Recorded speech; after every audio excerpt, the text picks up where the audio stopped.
Fallon Henley, cuss your sudden but inevitable betrayal. Curse you, chase you. Curse you, Thea Hale. You will feel my wrath.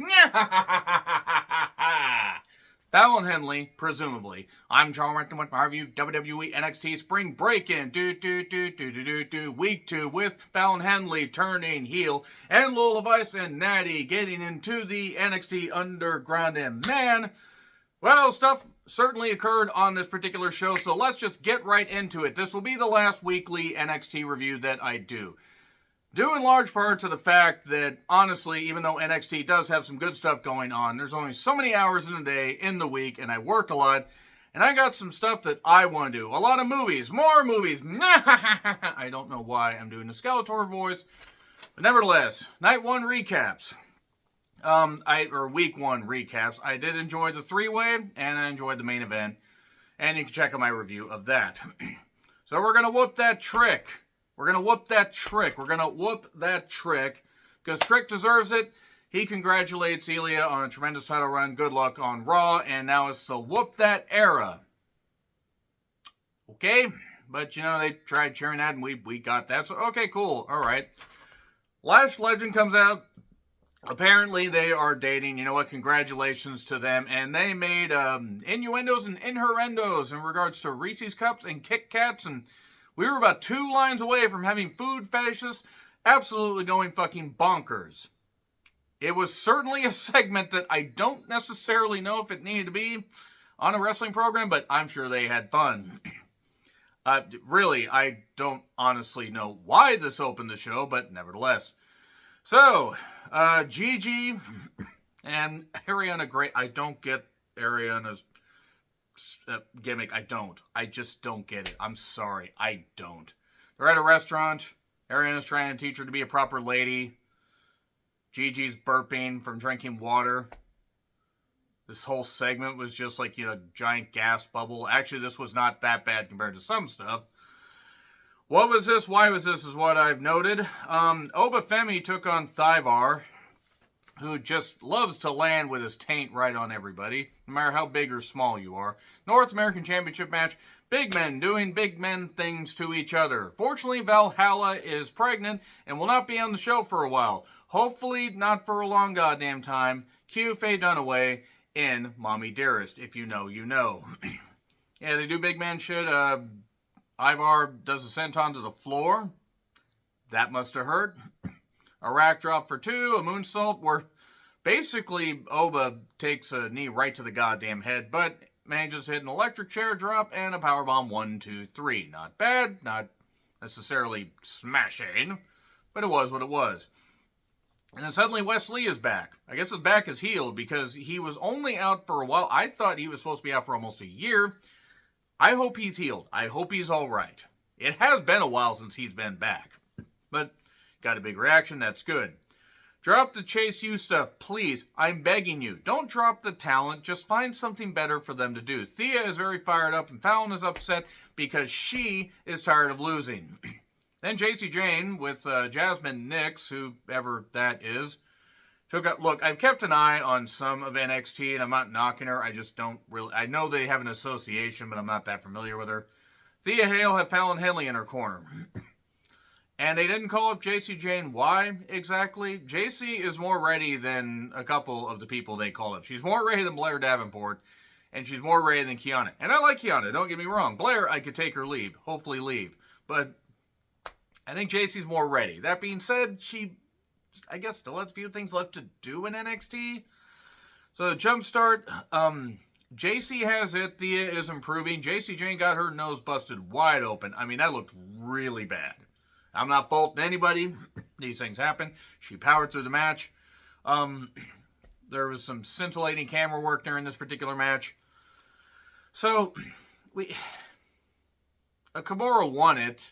Like, it wasn't bad, and credit to JC for basically fighting through all this, but I don't know why they kept JC down there. JC, I hope, is going to be all right. Just, you know, with a little bit of... I mean, if she's going to be out for a bit, maybe she can wear the face mask thing. They could work around it. And JC celebrating with Thea. And then Fallon Henley suddenly attacks Thea because she's upset. Why? I guess they're like, well, she's a country girl. She keeps losing. Let's turn her heel. That'll work. And then Thea's questioning later why people keep turning on her. So there's two big lads.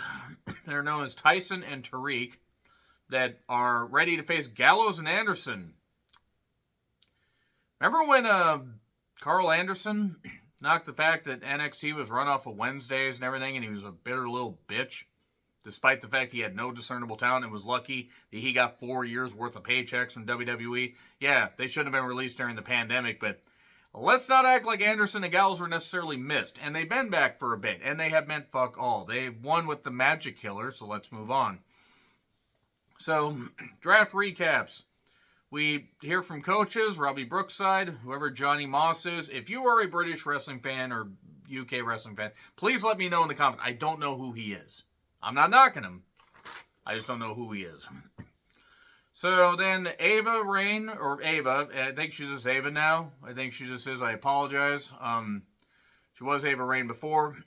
She's the NXT GM. She announces that Battleground will feature the crowning of the North American Women's Champion.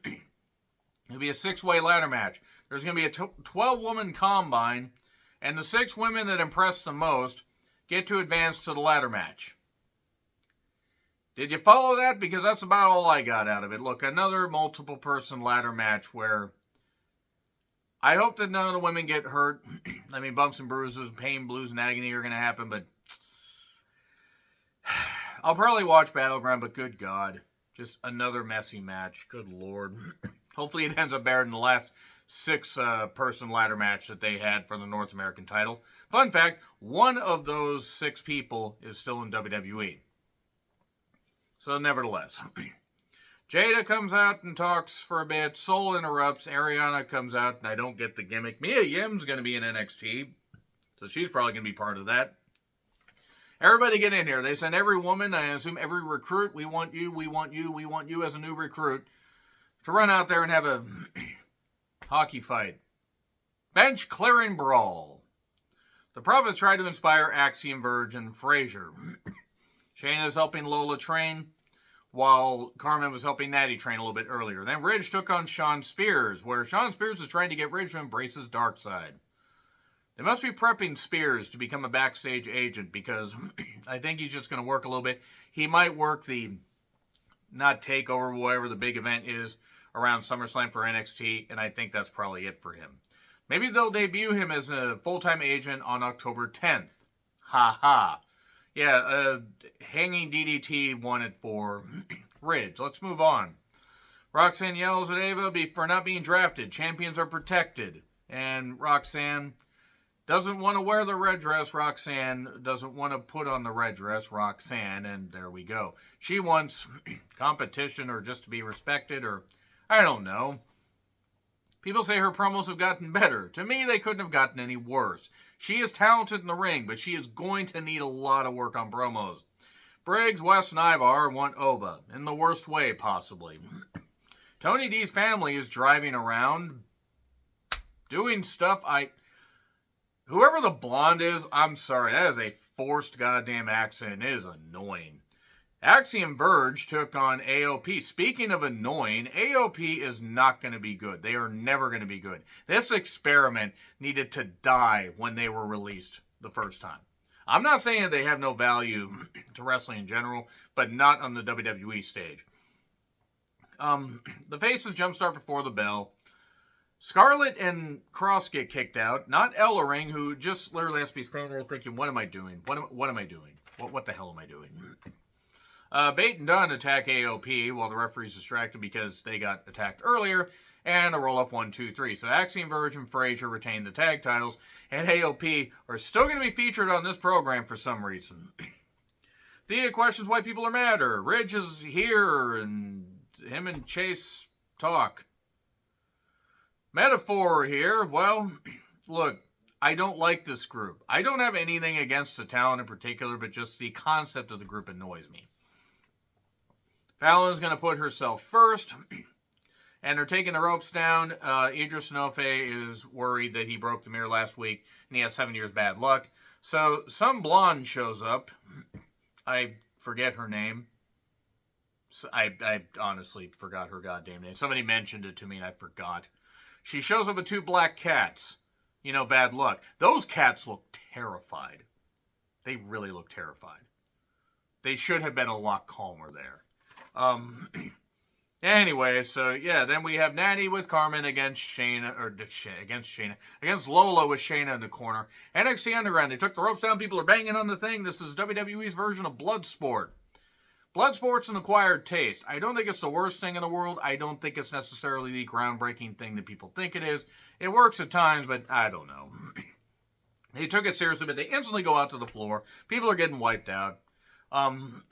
There was a figure 4 spot around the ring post. That was nice. Nice nod to Brett. And then the corner women end up getting involved.